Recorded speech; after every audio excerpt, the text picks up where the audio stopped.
बिस्मिल्लाहिर्रहमानिर्रहीम। अस्सलामुअलैकुम। कहानी हब ऑफिशियल में खुशामदीद। आज फिर दोस्तों मैं आपके लिए एक बहुत ही अच्छी और सच्ची कहानी लेकर आई हूँ। नए आने वाले दोस्तों से गुजारिश है कि वो मेरा चैनल को सब्सक्राइब करें और बेल आइकन को प्रेस करें। तो चलिए बढ़ते हैं कहानी की जानिब। ज़ैनब किचन में खाना बना रही थी। मीरब और साइम अपने कमरे में खेल रहे थे। बाहर बहुत सर्दी थी, बर्फ़बारी हो रही थी। अब्दुल कादिर घर का राशन लेकर आए और आते ही कमरे में कंप्यूटर ऑन करके बैठ गए। मीरब और साइम का कमरा बहुत अच्छे से सजा हुआ था। पेंटिंग करके खुद ही मीरब और साइम ने अपने कमरे को खूबसूरत बनाया हुआ था। 2 बेड थे, सोफ़ा और टीवी, सब सहूलत कमरे में मौजूद थी। दोनों टीवी पर कार्टून देखने में मसरूफ़ थे। बाहर बहुत ही सर्दी थी। ये मरी का इलाका था जहाँ ये खूबसूरत और छोटी सी फैमिली एक प्यारे से घर में रहते थे।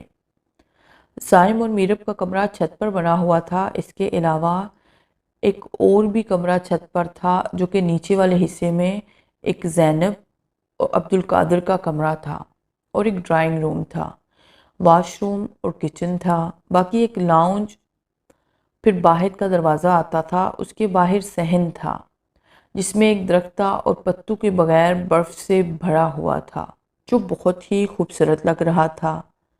फिर रात हो गई। साइम का जहन बड़ा तहलीकी सा था।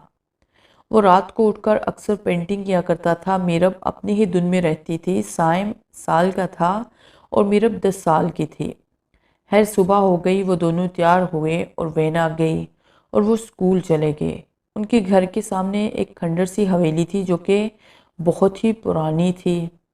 उसके बारे में मशहूर था कि ये बड़ी खौफनाक हवेली है। ये हर साल किसी न किसी मुसाफिर को कत्ल कर देती है या फिर किसी का नामो निशान ही नहीं मिलता। पर साइम को इन सब बातों पर यकीन नहीं था और साइम जाते हुए इस हवेली को बड़े गौर से देखता रहा और फिर वो स्कूल पहुंच गया। ज़ैनब ने घर का काम किया और टीवी देखने में मसरूफ़ हो गई। थोड़ी देर बाद फ़ोन की घंटी बजी। अब्दुल कादिर का फ़ोन आया। ज़ैनब ने उठाया। हेलो। ज़ैनब ने हेलो कहा। हाँ ज़ैनब, कुछ चाहिए? मैं घर आने वाला हूँ। जी, बच्चों के लिए मूंगफली और चलगूज़े लेते आइएगा और कुछ नहीं। आज अब जल्दी आ रहे हैं? हाँ, मेरा मुलाजिम इधर ही है। सब होटल में अपना काम कर रहे हैं। मैं सोच रहा हूँ कि मैं थोड़ा सा आराम कर लूँ। अच्छा ठीक है, आप आ जाएं। अल्लाह हाफिज़। अच्छा, अल्लाह हाफिज़। कुछ देर बाद अब्दुल कादिर भी आ गया और बच्चे भी। ऐसे ही महीने गुजरते गए और एक दिन साइम का मैट्रिक का रिज़ल्ट आने वाला था। साइम बहुत परेशान था। साइम बड़ा ही ज़हीन बच्चा था और उसने साइंस मजमून के साथ पढ़ा था। खैर कुछ देर बाद साइम के बाबा आए। उन्होंने मिठाई छुपाई हुई थी और आकर खामोशी से बैठ गए। ज़ैनब बोली, क्या हुआ, क्या बना साइम का? बस पास हो गया है, उन्होंने बहुत ही एक्टिंग करते हुए कहा। साइम रोने लगा। जब उन्होंने देखा कि साइम परेशान हो गया है तो उन्होंने मिठाई निकाली और बोला कि हमारा साइम ज़िले भर में पहले नंबर पर आया है और साइम को गले लगा लिया। फिर सबने मिठाई खाई। अब साइम को एफएससी करवानी थी। इसके लिए किसी और तरक्की याफ्ता सिटी में बेचना था। ज़ैनब और साइम के वालिद ने फैसला किया कि साइम को लाहौर भेज देते हैं। सारी पैकिंग करके कुछ दिनों में साइम को लाहौर भेज दिया गया। वहाँ वो हॉस्टल में रहने लग गया। जिस कॉलेज में वो पढ़ता था वो बड़ा ही अच्छा कॉलेज था। वहाँ बड़ी अच्छी पढ़ाई होती थी और मौसम भी साइम को वहाँ का रास आया था। वो काफ़ी मॉडर्न हो गया था। इसी तरह साल गुजर गया। साइम को एफएससी मुकम्मल हो गई। उसका दाखिला फिर मेडिकल में हो जाता है। वो साल भी बहुत अच्छा था। 2 साल गुजर गए। साइम को एक बहुत ही खूबसूरत लड़की दिखाई देती है। गहरी आंखें, लंबे बाल, स्मार्ट सी और सफ़ेद गोरी चिट्टी लड़की थी। उसे देखते ही साइम को उससे प्यार हो जाता है। वो हर रोज़ उसे देखता और वो लड़की भी साइम को देखती। वो भी उसके नाम से अनजान था। फिर एक दिन साइम उसके पास गया और उससे बात की। उसने अपना नाम बेदार बताया। उसकी तरह उसका नाम भी बहुत ही नायाब था। वो अभी अभी मेडिकल में एडमिशन उसने लिया था। दोनों में प्यार हो जाता है। साइम बहुत ही अच्छे घराने से ताल्लुक़ रखता था और उसकी वालिदा ने उसकी परवरिश इस अंदाज से नहीं की थी कि वो किसी भी लड़की की इज़्ज़त के साथ खेले। हर साइम के 5 साल पूरे हो गए। बेदार बहुत ही परेशान थी और रो रही थी। साइम ने बेदार को चुप करवाया और कहा कि मैं तुमसे ही शादी करूँगा, तुम परेशान ना हो, मैं तुमसे राब्ते में रहूँगा, तुम दिल लगाकर अपनी पढ़ाई मुकम्मल करना। अच्छा मुझे हंसकर दिखाओ। तो वो उसकी बातें सुनकर हंस देती है। साइम घर चला जाता है और घर वालों से मिलता है, लेकिन खोया खोया सा रहता है। हर वक्त वो बेदार के ख्यालों में गुम रहता है। उसे पुरानी बातें याद आती हैं। साइम के कमरे में खिड़की होती है जो बाहर को खिलती है। एक रात साइम सोया हुआ था कि उसे किसी के रोने की आवाज़ सुनाई देती है। वो एकदम से उठकर बैठ जाता है। उसने अपने कमरे की खिड़की से बाहर देखा तो उसे कुछ भी नज़र ना आया।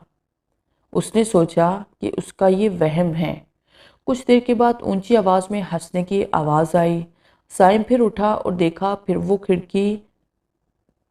खिड़की में खड़ा रहा। उसकी नज़र सामने वाली हवेली में पड़ी।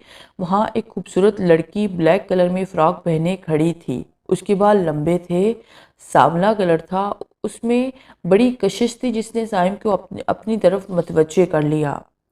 साइम उस लड़की को देखता ही रह गया। इतनी सर्दी थी लेकिन वो लड़की बगैर जर्सी के और शाल के खड़ी थी। सारी हवेली रोशन थी। बर्फ़ ने सारी हवेली को ढांपा हुआ था, मगर रोशनी की वजह से वो बहुत दिलकश लग रही थी। वो लड़की भी इसकी जानिब देख रही थी। काफ़ी देर वो दोनों एक दूसरे को देखते रहे। फिर वो लड़की अंदर चली गई और साइम भी बेडरूम में आ गया और लेट गया। उसके ख्वाबों में खो गया। उसने एक पल के लिए भी बेदार के बारे में ना सोचा था और ना ही उसको दिया हुआ वादा जो उसने उसके साथ किया था। वो उस लड़की के बारे में सोचने लगा। वो लड़की एक चुड़ैल थी जिसका नाम शीतल था, मगर साइम उसके नाम से अनजान था। वो सोचता सोचता सो गया। जब वो सुबह उठा तो सर्दी में खड़े रहने की वजह से उसे तेज़ बुखार हो गया था, क्योंकि उसने सर्दी में शीतल चुड़ैल को देखा था। सुबह साइम की अम्मी उसके कमरे में आई। देखा कि साइम बीमार पड़ा है। फ़ौरन डॉक्टर को बुलाया। उसने चेक किया और मेडिसिन दी। साइम खाना खाकर मेडिसिन लेकर फिर सो गया। जब दोबारा उसकी आंख खुली तो रात के 12 बजे थे। साइम फ़ौरन उठा और उठकर खड़ी खिड़की को खोलकर दाएं जानब हवेली की तरफ देखने लगा। कुछ ही देर में वो हसीना सामने आकर खड़ी हो गई और साइम की जानिब देखने लगी। उस लड़की में कोई जादू था जो उसने साइम पर चलाना शुरू कर दिया था कि वो सब कुछ भूल गया, बस उसे ही देखते रह गया। साइम उसे मिलने का इशारा करने लगा लेकिन उसने मना कर दिया। साइम बहुत बेसब्रा हो रहा था कि वो उससे मिले। वो सामने बैठकर उसकी आवाज़ सुनना चाहता था कि उसकी आवाज़ कैसी है, पर उस लड़की ने मना कर दिया। वो चली गई। अगली सुबह फिर साइम को बुखार हो गया। बुखार भी ऐसा था कि उतरने का नाम नहीं ले रहा था। ज़ैनब बड़ी परेशान थी कि आखिर यहाँ आके साइम को क्या हो गया है। वो सोचती रही, पर फिर वो साइम से बोली, बेटा चलो हम किसी बाबा के पास चलते हैं, दम वगैरह करवा के लाते हैं और तावीज़ भी लाते हैं। लेकिन साइम ना माना और फिर मेडिसिन लेकर सो गया। आहिस्ता आहिस्ता रात होने लगी। बाहर बहुत बर्फबारी हो रही थी।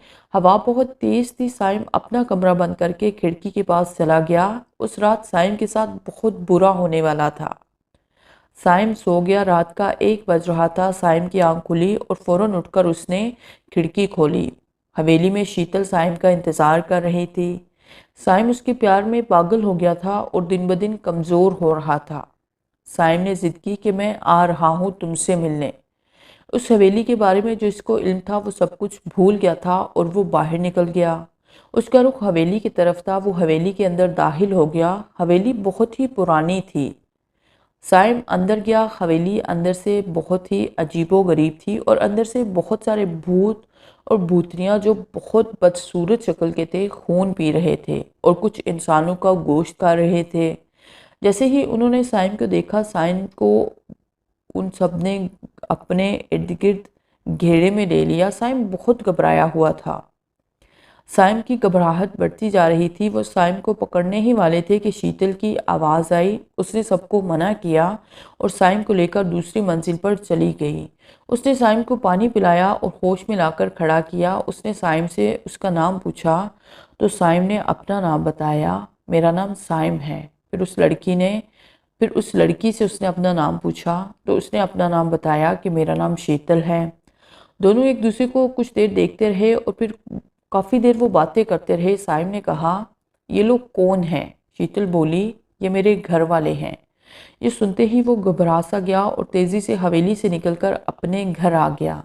लेकिन वो पूरी तरह शीतल के जाल में फंस चुका था। उसने पूरी तरह इसको अपना अपना जादू चला दिया था। वो घर आकर कुछ देर डरा रहा, फिर सो गया और अगली सुबह उठा तो मीरब उसके लिए नाश्ता लेकर आई और साइम से पूछा, भाई आप जब से आए हैं मेरे साथ कोई भी बात नहीं करते, बस जब से आए हैं बीमार ही रहते हैं। चले आज बाहर चलते हैं, देखिए कितना अच्छा मौसम है, बर्फबारी हो रही है। हम जैसे बचपन में खेला करते थे वैसे ही आज खेलते हैं। मीरब की बात सुनकर उसको बचपन के दिन याद आ जाते हैं, लेकिन फिर वो चुप हो जाता है। भाई आपको क्या हो गया है, यूं गुमसुम क्यों रहते हैं? वो फिर से बोली, कुछ नहीं, चलो आओ बाहर चलते हैं। हाँ चलो, मीरब खुश होकर बोली। और फिर वो दोनों बहन भाई बाहर निकल जाते हैं, खूब हल्ला गुल्ला करते हैं, अपने बचपन की यादें ताज़ा करते हैं। लेकिन जब वो वापस आते हैं तो साइम देखता है कि वो हवेली जो रात को इतनी पुरकशिश नज़र आती है वो इस वक्त कितनी खंडर और अजीब लग रही थी। खैर वो दोनों घर आकर कमरे में हीटर ऑन करके बैठ जाते हैं, फिर खाना खाते हैं। आज अम्मी ने बिरयानी बनाई होती है, वो खूब मज़े से बिरयानी खाते हैं। शायद ये आज साइम के लिए आखिरी खाना था जो वो खा चुका था। वो अपने कमरे में आ जाता है और नावल उठाकर पढ़ने लग जाता है। यकदम उस कमरे की लाइट बंद हो जाती है। वो परेशान हो जाता है कि ये लाइट कैसे चली गई, पहले तो कभी लाइट नहीं गई थी।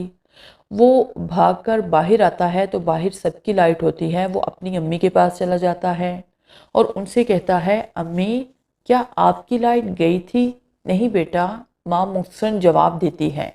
लेकिन मेरे कमरे की क्यों गई है? वो परेशानी में सोचता है और फिर अपने कमरे की तरफ चल पड़ता है। फिर वो देखता है कि उसके कमरे की लाइट जल रही होती है। वो कुछ देर हैरान होता है, फिर नावल पढ़ने लग जाता है। नावल पढ़ते पढ़ते उसको नींद आ जाती है और वो सो जाता है। न जाने रात का कौन सा पहर था कि उसको अपने कमरे में किसी के चिल्लाने की आवाज़ें सुनाई देती हैं, जो कि बहुत ही अजीब होती हैं। वो आवाज़ें सुनकर उठकर बैठ जाता है। वो बहुत ही डरा हुआ होता है, उसे इतना पसीना आता है कि वो सारा गीला हो जाता है। खैर वो आयतुल कुर्सी पढ़ता है और फिर से सो जाता है। जब वो सुबह उठता है तो नाश्ते के लिए जाता है। उसका अंडा और ब्रेड दोनों प्लेट से उड़ रहे होते हैं। जब वो चम्मच से खाने लगता है तब भी वो उड़ जाते हैं। बाकी सब आराम से खाना खाते हैं। उसको डर सा लगने लगता है क्योंकि आज से पहले कभी भी ऐसा नहीं हुआ था। उसने किसी को भी कुछ भी ना बिठाया और उठकर अपने कमरे में आ गया। शीतल चुड़ैल उसको मुसलसल तंग करने लगी थी। घर के खाने से बदबू आने लगी थी। कभी कुछ होने लगता था और कभी कुछ। साइम बीमार रहने लगा, इतना कि उससे उठा भी नहीं जा रहा था। 5 दिन गुजर गए थे, ना तो उसने कुछ खाया था और ना ही पिया था। इसके अलावा ना ही उसने शीतल को देखा था। साइम बहुत परेशान था क्योंकि उसमें अब इतनी भी हिम्मत नहीं रही थी कि वो उठकर खिड़की की तरफ जा सके। 5वीं रात को शीतल खुद साइम के कमरे में आ गई और उसने देखा कि साइम बहुत ही बीमार है। वो भागती हुई उसके पास आई और उसके बेड पर बैठ गई और उसे देखने लगी। ये तुम्हें क्या हो गया है साइम? मेरा ये हाल तुम्हारे घर वालों ने किया, वो सब कुछ बता देता है। मुझे बचा लो शीतल, वरना मैं मर जाऊंगा। शीतल उठकर उसको पानी पिलाती है और उसकी फ्रिज से खाना और फ्रूट लाकर उसे खिलाती है और वो बोलती है, साइम अगर मेरे घर वालों ने ये सब किया है तो मैं अपने घर वालों को मार डालूंगी क्योंकि मैं तुमसे मोहब्बत करती हूँ। मैं तुम्हें खोना नहीं चाहती साइम, मैं तुम्हें बहुत पसंद करती हूँ। शीतल की बातें सुनकर साइम की जान में जान आती है। उसकी खुशी की इंतहा नहीं रहती। वो उठकर बैठ जाता है और फिर वो उसको गहरी नज़रों से देखते हुए कहने लगता है, तुम मेरे साथ हो, मुझे कुछ भी नहीं होगा। हाँ साइम, मैं तुम्हें कुछ भी नहीं होने दूंगी। जो जो तुम्हारा दुश्मन होगा वो मेरा दुश्मन होगा। उसकी बात सुनकर साइम एक पुरसुकून सांस लेता है। अच्छा तुम अब आराम करो, मैं चलती हूँ, फिर आऊँगी। इतना कहकर वो चली जाती है। उसके जाने के बाद मीरब आ जाती है, उससे देखकर कहती है, शुक्र है भाई, आज तो तुम बेहतर दिखाई दे रहे हो। हाँ मीरब, लेकिन मैंने तुम्हें एक बात बतानी है। हाँ हाँ भाई कहो। मीरब, वो दरअसल बात यह है कि वो झिझक जाता है।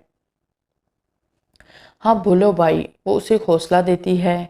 मीरब, वो जो हमारे सामने वाली हवेली है, वहाँ एक लड़की है जिससे मैं मोहब्बत करता हूँ। वो भी मुझसे मोहब्बत करती है।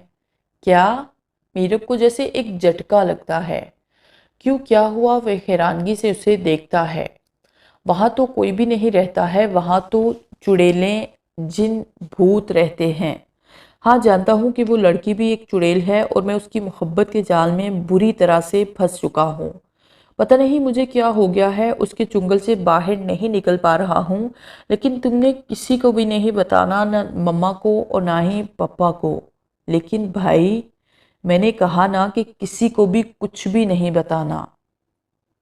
अच्छा ठीक है, मीरब ने कहा और परेशान होकर अपने कमरे में चली गई और जाकर रोने लगी, क्योंकि वो जानती थी कि वो चुड़ैल इसके भाई को मार डालेगी। वो इंसानी खून की प्यासी है, वो भाई का तमाम खून पी जाएगी। उधर शीतर बहुत ही जज्बाती हो जाती है। वो साइम से बहुत मोहब्बत करने लग जाती है और इसकी खातिर वो कुछ भी करने को तैयार हो जाती है। वो अपने दोस्तों की ताकतों को बुलाती है और उन ताकतों को मिलाकर अपने माँ बाप और बहन भाइयों को मार डालती है। अब उसका मिशन पूरा हो जाता है। वो पुरसुकून हो जाती है और फिर साइम के पास आती है और कहती है, साइम आओ मेरे साथ। कहाँ? आओ तो सही, सब बताती हूँ, वो साइम को कहती है। और फिर उसको लेकर वो हवेली में आ जाती है, जहाँ जगह जगह उसकी फैमिली की लाशें पड़ी होती हैं। साइम उनकी लाशें देखकर हैरान रह जाता है। ये सब क्या है? इनको मैंने मार डाला है। मैंने तुमसे कहा था ना कि जो तुम्हारा दुश्मन है वो मेरा दुश्मन है। सो इन लोगों ने तुम्हें तंग किया और मैंने इन्हें मार दिया है। और मैं तुम्हें बताऊं कि ये हमारी फैमिली इतनी जालिम क्यों है? शीतल ने उसकी तरफ देखा। हाँ हाँ बताओ, वो बेचैनी से बोला। एक दिन बहुत ही खौफनाक वाक़या पेश आया था और ये सब मेरी बड़ी बहन हिंजा की वजह से पेश आया था।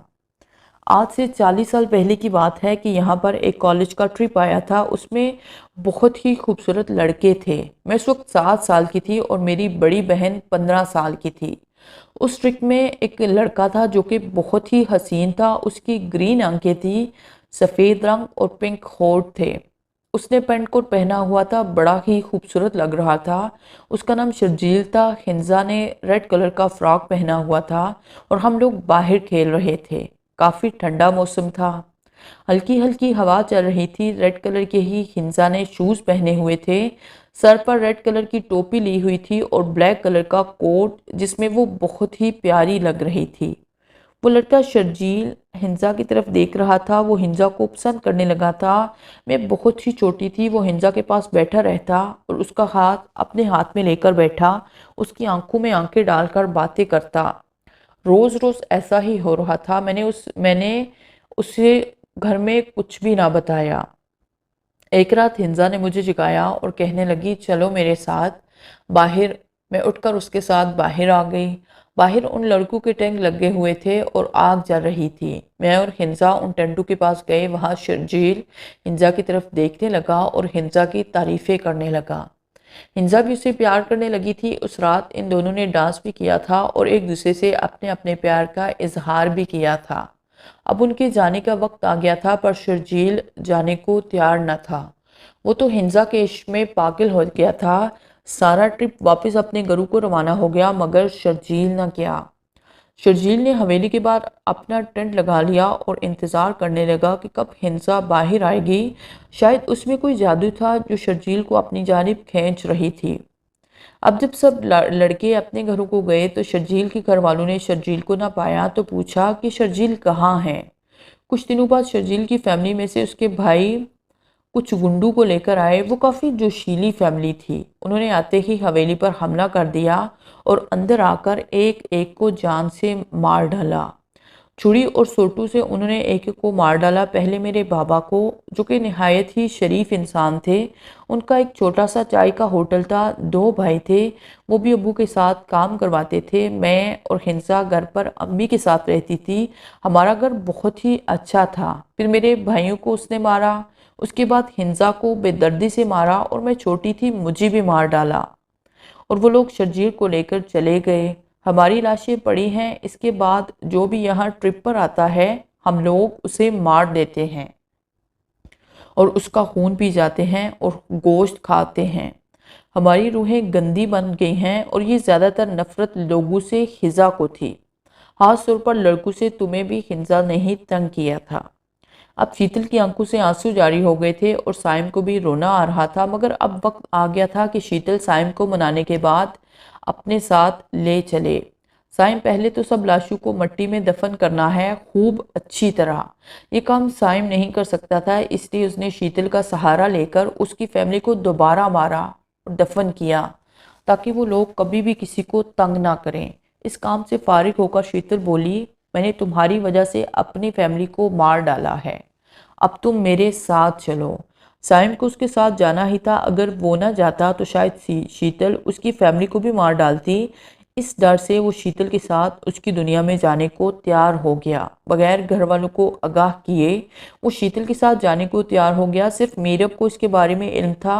वो भी बहुत परेशान थी, लेकिन डर के मारे किसी को बता नहीं रही थी। शीतल ने साइम से कहा, साइम, मेरे साथ जाने के लिए तुम्हें मरना होगा। मरने के लिए तैयार हूँ। और फिर शीतल ने उसकी जान ले ली। वो कुछ देर के लिए तड़पा, उसके बाद उसकी रूह जिस्म से निकलकर उसके सामने खड़ी हो गई। वो उसकी रूह को लेकर परेशान चली गई। वो बहुत खुश थी, लेकिन साइम घर की यादों में खोया रहता था। वो साइम को बहुत भूख लगती थी। वो शीतल से कहता है कि मुझे भूख लगी है, मुझे खाना खाने के लिए दो। वो वहाँ अपने नौकरानियों से कहती है कि खाना लाया जाए। वो जिस जगह पर रहते थे वो दुनिया से बहुत ही अलग थी। ना कोई रौनक थी और ना ही कुछ और मर्द और औरतें तो उसे कहीं भी कुछ भी दिखाई नहीं दे रहे थे। साइम जिस कमरे में बैठा हुआ था वो बहुत ही बड़ा था। उसमें गोल बेड था जिसको गुलाब के सुर्ख और सफ़ेद फूलों से सजाया गया था। शीतल खुद भी बड़ी सजी संवरी बैठी थी और कमरे में एक खूबसूरत तालाब भी था जिसमें गुलाब के फूलों की पत्तियां भी मौजूद थी। थोड़ी देर बाद ट्रे में तैयार किया हुआ खाना आया, जिसे देखकर ही उल्टी आती थी। उसमें एक प्याला खून का था और एक डूंगा था हड्डियों और गोश्त से भरा हुआ। मगर साइम ने ऐसा खाना खाने से इनकार कर दिया और गुमसुम बेड पर लेट गया। शीतल भी उसके पास ही बैठ गई। साइम को कुछ भी अच्छा नहीं लग रहा था। वो उठकर बैठ गया और शीतल प्यार भरी नज़रों से साइम की तरफ देख रही थी, लेकिन साइम का इस पर कोई भी ध्यान न था। मीरब और साइम के माँ बाप बहुत ही परेशान थे, लेकिन मीरब ने घर वालों को कुछ भी नहीं बताया था। वो बेचारी रोए जा रही थी कि अचानक बाहर की बेल बजी। अब्दुल कादिर साहिब बाहर गए। उन्होंने समझा कि शायद साइम की कोई खबर आई हो, लेकिन जब दरवाज़ा खोला तो देखा कि बाहर एक खूबसूरत लड़की खड़ी थी जिसने बहुत ही खूबसूरत लिबास पहन रखा था। उसने एक नज़र बाहर निकलने वाले शख्स को देखा और कहा, क्या ये साइम का घर है? जी हाँ, यही साइम का घर है। लेकिन आप कौन हैं? उन्होंने पूछा। मैं साइम के कॉलेज की दोस्त हूँ, मेरा नाम बेदार है और साइम से मिलने आई हूँ। उन्होंने इसको अंदर आने को कहा। बेदार अंदर चली गई और अंदर जाकर सबको सलाम किया और बैठ गई। मीरब और ज़ैनब को रोते हुए देखकर उसने पूछा, आप लोग क्यों रो रहे हैं और साइम कहाँ है? उसका कुछ भी पता नहीं चल रहा कि वो कहाँ है। 15 दिन हो गए हैं उसको गए हुए, लेकिन आज तक वो वापस नहीं आया है। उनकी बातें सुनकर बेदार भी परेशान हो गई और मीरत बोली, अब भाई कभी भी वापस नहीं आएंगे। लेकिन क्यों? मीरब की बात सुनकर सभी चौंक गए। तुम्हें कैसे पता है कि वो वापस नहीं आएगा? मुझे सब पता है, मीरब ने रोते हुए कहा। तो सभी परेशान हो गए। क्या पता है तुम्हें? जल्दी बताओ। उसको एक चुड़ैल अपने साथ ले गई है, वो भाई को जिंदा नहीं छोड़ेगी। भाई ने मुझे सब कुछ बताया था कि वो सामने वाली हवेली में रहती है और वो मुझे अपने साथ अपनी दुनिया में ले जाएगी। उसके पीछे भाई का क्या मकसद था मुझे मालूम नहीं। बेदार फौरन मीरब से बोली, मुझे जल्दी से उस हवेली में ले चलो। लेकिन मीरब के अम्मी अब्बू ने उसको मना कर दिया और कहा, नहीं बेटा, मैं तुम लोगों को वहाँ नहीं जाने दूंगा। साइम को ढूंढने के लिए ऐसा करना पड़ेगा, बेदार ने कहा। उसकी बातें सुनकर सभी उसके साथ जाने के लिए तैयार हो गए और फिर वो सब हवेली में जा पहुंचे। वो हवेली बड़ी उजड़ी हुई थी, जगह जगह मकड़ियों के जाले लगे हुए थे। सब लोग मजीद अंदर जाते हैं और सारे कमरों में साइम को ढूंढते हैं, लेकिन साइम कहीं नहीं मिलता और वो लोग घर आ जाते हैं। इसी दौरान बेदार अम्मी अबू से बात करती है, आंटी अंकल आपको किसी बाबा के बारे में पता है? तो ज़ैनब जल्दी से बोलती है, हाँ बेटा, हमारे करीब ही रहते हैं, जो बहुत पहुँचे हुए हैं और जिन्नू चुड़ैलों का भी इल्म रखते हैं। बेदार जल्दी से बोलती है, बस फिर हम सबको उनके पास जाना चाहिए। वो लोग जर्सियाँ और शाल ओढ़कर बाबा की तरफ चल पड़ते हैं और 1 घंटे बाद उनके डेरे पर जा पहुँचते हैं। और फ़कीर बाबा के घर में जहाँ बाबा और उसके कुछ मरीद वगैरह बैठे होते हैं, वो चारों भी बाबा के पास जाकर बैठ जाते हैं और अपने मसले बाबा जी को बताते हैं। वो बाबा साइम का हिसाब लगाता है और देखता है कि आपका बेटा बड़ी मुश्किल में है। उसकी रुख जिन्नात की दुनिया में है, जबकि उसका जिस्म इस चुड़ैल की पनाहगाह में है। सबसे पहले साइम का जिस्म ढूंढो, फिर मेरे पास आना। लेकिन इस दौरान बेदार बोली, बाबा जी आप हमारे साथ चलें, हमें आपकी सख्त ज़रूरत है। आप ही साइम को वापस ला सकते हैं। बाबा जी इनकी मुश्किल को देखते हुए इनके साथ जाने को तैयार हो जाते हैं और सभी मिलकर हवेली में जाते हैं और फिर हवेली में साइम की लाश की तलाश शुरू कर देते हैं। इसी दौरान बेदार नीचे वाले तहखाने में जाती है, जहाँ पर साइम की बाडी और दूसरे काफ़ी ढांचे वगैरह देखने को मिलते हैं। कमरा जालू से भरा होता है, बाकी सारी तरफ ढांचे खड़े थे। बेदार सबको बुलाती है और कहती है कि साइम की बाडी मिल गई है। सब लोग वहां उसके पास आ जाते हैं और साइम की बाडी को उठाकर बाहर ले जाते हैं। बाबा जी ने कहा, इसको वापस लाने का एक ही तरीका है। वो क्या बाबा जी? बेदार ने जल्दी से कहा, किसी को वहां जाना होगा और साइम की रूह को वापस लाना होगा। ठीक है, मैं जाऊंगी, बेदार ने कहा। नहीं, मैं जाऊंगा, अब्दुल कादिर ने कहा। तुम दोनों नहीं जाओगे, मैं जाऊंगी, उसकी माँ ने जिद करते हुए कहा। बाबा जी ने उनकी बातें सुनकर कहा, कोई भी नहीं जाएगा, सिर्फ बेदार ही जाएगी। इसमें वो कशिश है कि ये साइम को वापस ला सकती है। बाबा जी, मुझे उसको लाने में क्या कुछ करना होगा? इसके लिए तुम्हें भी मरना होगा और तुम्हारी रूह भी वहां जाएगी। तुम्हारी बॉडी यहाँ ही रहेगी, इसकी हिफाजत हम लोग करेंगे। बस तुम्हें वो करना होगा जो जो मैं तुम्हें कहूँगा। वहाँ पर जाकर एक गहरा और घना दरख्त नजर आएगा, वो तुम्हारी मदद करेगा साइम तक पहुँचने की। और तुम्हें और बात बताऊँ कि वहाँ एक बदरू है जिसे तुम्हें मारना होगा और उसे भी इधर लाना होगा। ये तुम्हारा मिशन है। उसे बहुत समझारी से सब कुछ समझा दिया गया। अब वक्त आ गया था कि बेदार को जाना था, अपने प्यार को वापस लाना था। बाबा जी ने कुछ पढ़ने के बाद उस पर फूंक मारी और उसका जिस्म भी बेजान हो गया। बाबा जी ने दोनों की हड्डियां एक तरफ रख दी और बेदार की रूह जिस्म से निकलकर परिस्तान जा पहुंची। वो जैसे ही वहां पहुंची, उसे वहां पहुंचकर एक घना दरख्त दिखाई दिया जो कि बाबा जी ने बताया था। ये दरख्त साइम से मिलाने में मदद करेगा। बेदार उस दरख्त की सिमत चली गई। उसे वहाँ कोई भी नजर न आ रहा था। बेदार ने एकदम से उसे एक बड़ा सा कमरा नजर आया। बेदार ने अपने कदम उस कमरे की जानिब बढ़ा दिए और उस कमरे में दाखिल हो गई। वो कमरा बड़ा सा और खूबसूरत था, जहाँ साइम बैठा हुआ था और शीतल भी बैठी हुई थी। साइम ने उस जानिब देखा, वो भागता हुआ बेदार की तरफ बढ़ने लगा, लेकिन शीतल ने उसका हाथ पकड़ लिया और बेदार की जानिब बढ़ी और कहने लगी, साइम सिर्फ मेरा है, अगर तुम अच्छा चाहती हो तो तुम यहाँ से चली जाओ। लेकिन उसने उसके बात का कोई जवाब ना दिया और साइम की तरफ बढ़ी। उसी वक्त शीतल ने बेदार की गर्दन को पकड़ा।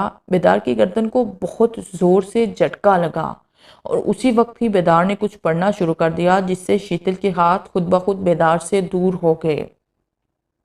शीतल कह रही थी कि ये जो कुछ तुम पढ़ रही हो, ये पढ़ना बंद कर दो, लेकिन बेदार ने मुसलसल पढ़ाई जारी रखी।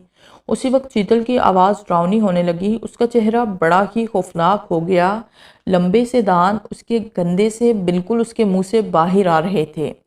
वो चीखती चिल्लाती मर गई। उसी वक्त साइम ने बेदार को गले से लगा लिया और रोने लगा कि मुझे माफ़ कर दो, प्लीज़ मुझे माफ़ कर दो। बेदार ने कहा, अभी हमारे पास वक्त नहीं है, हमें शीतल को यहाँ से लेकर जाना है। वो दोनों शीतल को उठाकर अपने साथ ले जाते हैं और अपनी अपनी बॉडी में दाखिल हो जाते हैं। शीतल भी वहाँ पड़ी होती है बाबा जी, और बाकी घरवाले बड़े खुश होते हैं और अल्लाह का शुक्र अदा करते हैं। कुछ देर बाद साइम और बेदार को होश आ जाता है और शीतल को दफना दिया जाता है। बाबा जी अपने घर की तरफ चले जाते हैं। जबकि वो अपने घर चले जाते हैं, 2 माह बाद साइम और बेदार की शादी हो जाती है। साइम और बेदार से वादा करता है कि मैं हर दुख में तुम्हारा साथ दूंगा और इन बुरी चीज़ों से हमेशा दूर रहूंगा। कुछ दिनों के बाद साइम अपनी खिड़की खोलता है। उसे वहां से हवेली में शीतल का वही अक्स दिखाई देता है, लेकिन वो उसकी आंखों का धोखा होता है।